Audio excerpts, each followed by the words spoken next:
Tots en diversos moments de la vida hem tingut la necessitat i probablement la sort de ser acompanyats, diguem-ne, mentorats o recolzats per altra gent per sentir-nos part de col·lectius.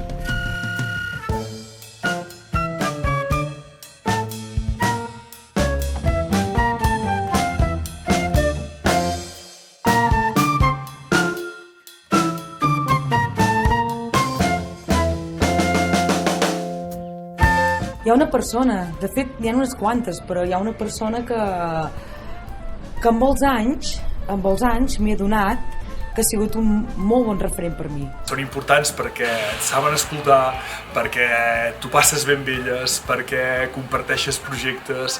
Algú que et fa sentir com a casa, tot i potser no ser família, tens al costat i que en qualsevol moment et pot donar un cop de mà.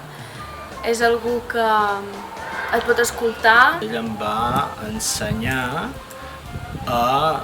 que el món no era molt petit, sinó que era molt gran. ახალ სამყაროში აღმოჩნდით და ეს არ იყო adვილი.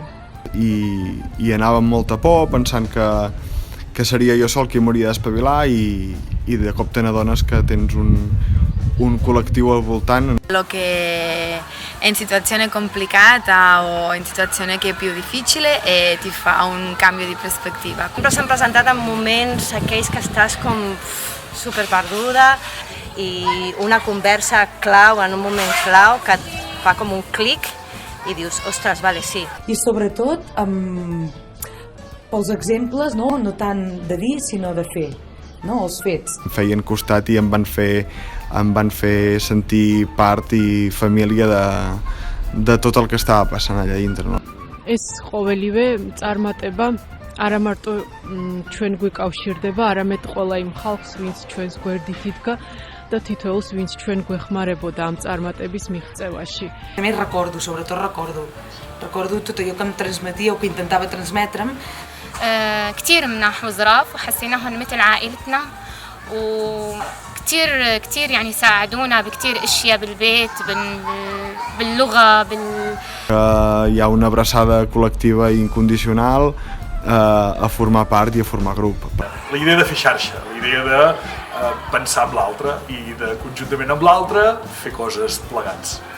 Pot ser sorprenent, pot ser fantàstic, pot ser decepcionant, pot ser de tot, però pel fet d'estar en contacte. Fa créixer com a persona i veus altres visions que potser si no t'haguessis creuat amb aquesta persona no hauries viscut mai o no hauries sentit mai. Han fet que jo ara pugui influenciar la vida dels altres i acompanyar a altres persones. Hem de pensar més en totes les possibilitats que hem tingut a la resta de gent i que les mentories i els acompanyaments en molts àmbits doncs, és el que acaba fent créixer la societat.